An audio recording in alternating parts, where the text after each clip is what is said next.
Почитувани, Милош Вучевич, председателот на СНС, престојуваше во Македонија. Вистинскиот повод за доаѓањето на Вучевич и средбата со Христијан Мицкоски е спасување на медиумската мрежа која со години служи за пропаганда на двете сестрински криминални партии, СНС и ВМРО-ОКГ. Видовме партиски состанок на кој што присуствува и Адамович, почесниот конзул на Македонија во Србија и негов бизнис партнер. Но што бара почесен конзул на партиски состанок? Зарем Мицкоски не рече дека амбасадорот го поставил?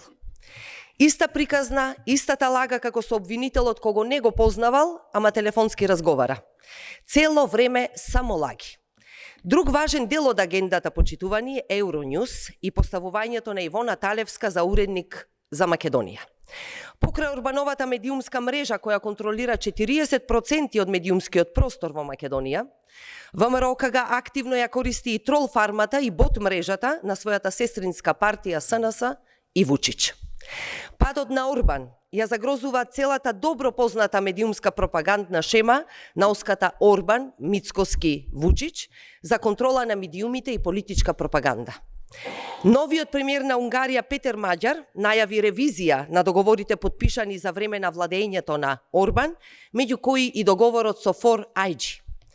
Поранешната влада на Орбан го подпишала договорот вреден 4,3 милиарди долари со 4IG само неколку недели пред да ја загуби власта.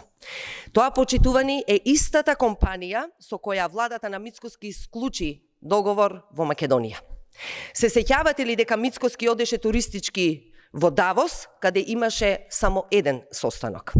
Се сретна токму со представници на 4IG. Имаше уште еден состанок за мигранти, односно економски работници, но не го заборави да го пријави. Се сеќавате ли дека 4IG купија лиценца за четврт оператор на мобилна телефонија?